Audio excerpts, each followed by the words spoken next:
After the first film became a worldwide success, New Line got to work on a sequel. Set in an office with workers who survived a deadly attack, the script was going well until 9/11 happened. See, the original script was set inside the World Trade Center. Script got thrown out, and they hired the writers of The Butterfly Effect. The writers made a deal that they would only do Final Destination 2 if they got to direct The Butterfly Effect. Production was underway, and in 2003, we got Final Destination 2. Writers Glenn Morgan and Jeffrey Reddick were busy with other projects, so they were unable to return. David R. Ellis was a seasoned stuntman and second unit director. A.J. Cook leads a cast featuring a returning Ali Larter and Tony Todd. It's been 1 year since Flight 180 exploded just after takeoff. On her way to Daytona Beach with some friends for spring break, Kimberly Corman has a vision of a traffic pileup on the interstate. She manages to save 10 other lives, but then the hijinks begin all over again. So, right off the bat, this is the movie that everybody thinks of when they think of Final Destination. Maybe not even the movie itself, but everybody knows that goddamn log truck. It's iconic. I can't blame them. They put it in the trailer for a reason. I didn't get to see this one in theaters. I wanted to. I had seen the first one. I really liked the first one. The trailer had me hyped, but there was nobody who would take me. So the second it came out on video, I rented it from Blockbuster. I came home, super excited. I put it in, and I was fucking disappointed as hell. There were a lot of things that bugged me about the movie that, as a 12, 13-year-old, I couldn't quite put into words what I didn't like. There were certain things that I knew. I don't like that they did this. I don't like that they did that regarding characters and survivors from the first film. But as an adult who's seen this movie a lot, maybe I can put it into words a little bit better. This movie doesn't look like a movie. This movie looks like a TV episode or a TV movie for a lot of its runtime. I think the reason it looks like that is due to the fact that a lot of it takes place in the daytime. When we do get indoor locations, a lot of them look like cheap sets. A lot of the actors in the movie are from Smallville and other Canadian shot shows. Absolutely no hate there whatsoever. I love Smallville. It lives here forever. Do you know my name?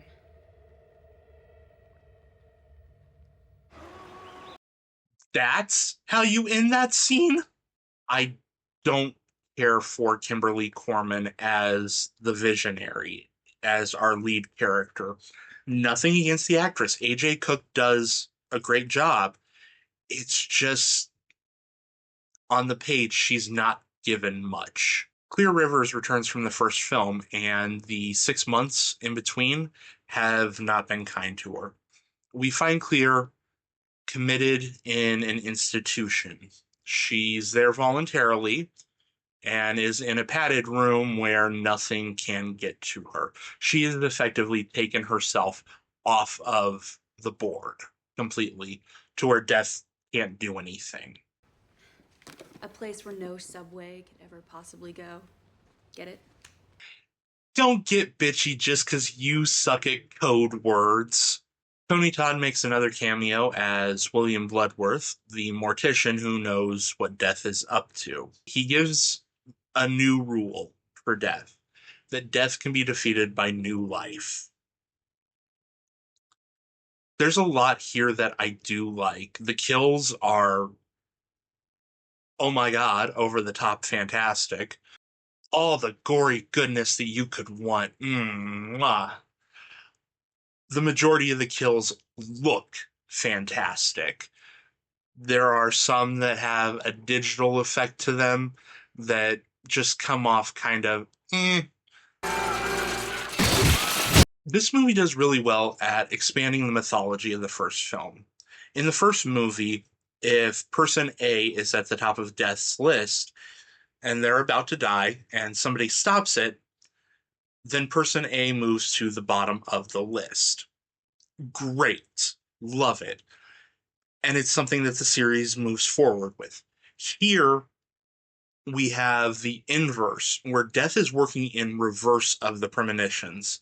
It's starting at the bottom and working its way up. Again, if you intervene, people are going to move around in the list.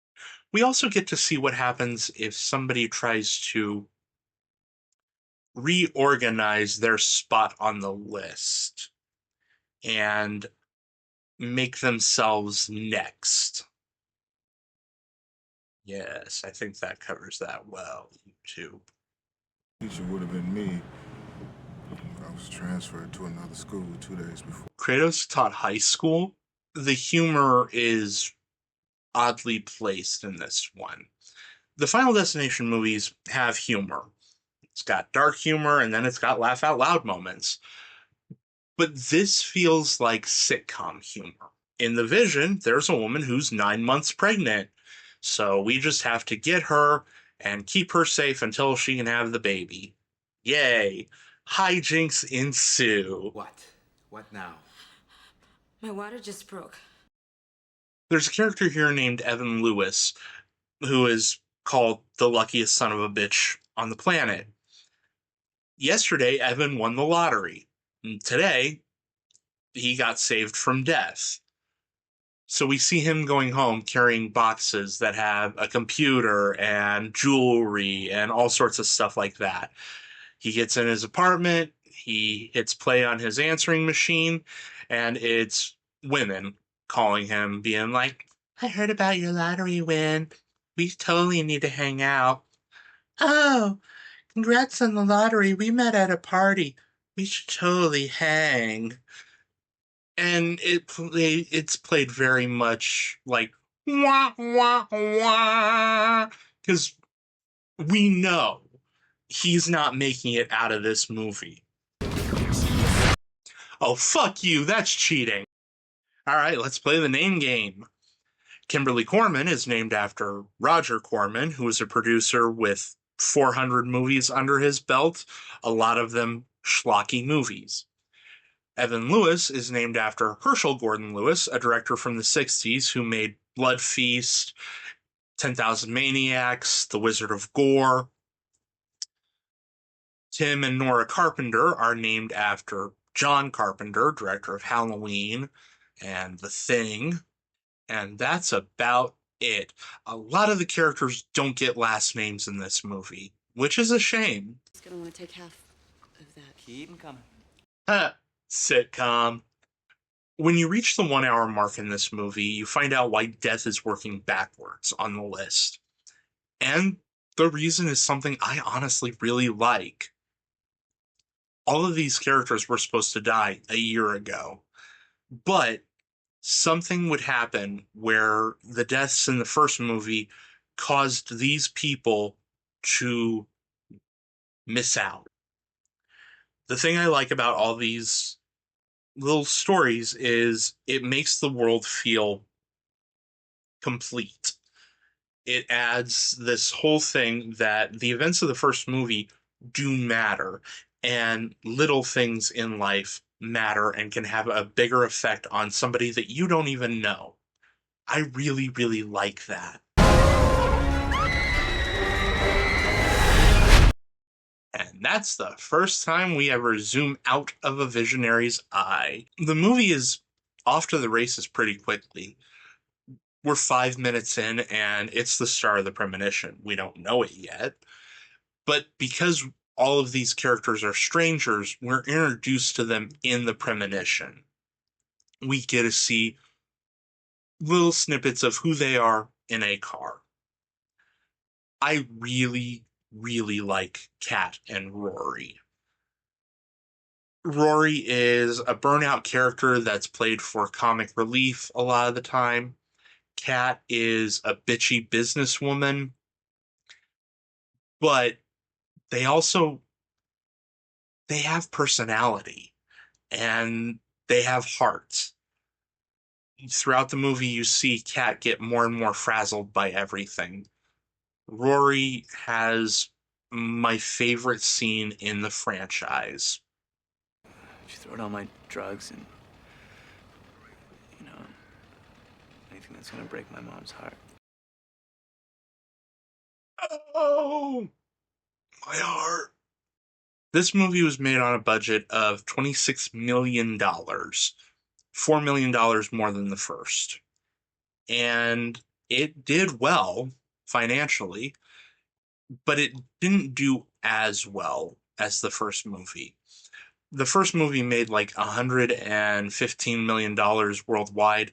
This one made like 96 million worldwide.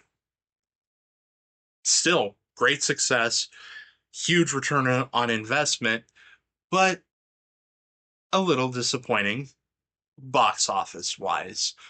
When it hit home media, it did gangbusters.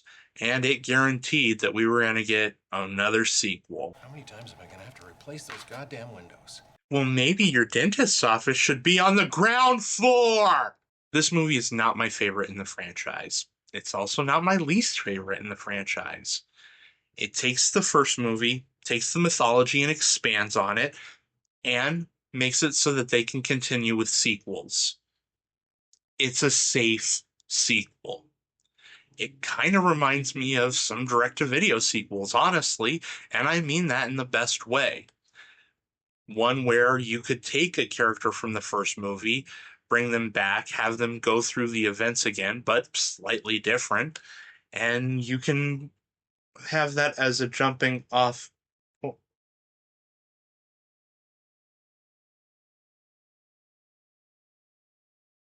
not wrong. It is a good sequel. I do like that movie. This movie is some people's favorites.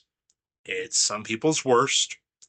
I can see why, and that's a beautiful thing. That's why we love this genre. Because of the way things are handled and the events of this movie, it made it clear that this was not going to be a franchise that was built on character development. It was going to be a franchise built on kills. That's okay. Check it out. You may love it. You may hate it. You're going to think twice about driving behind a fucking log truck, though.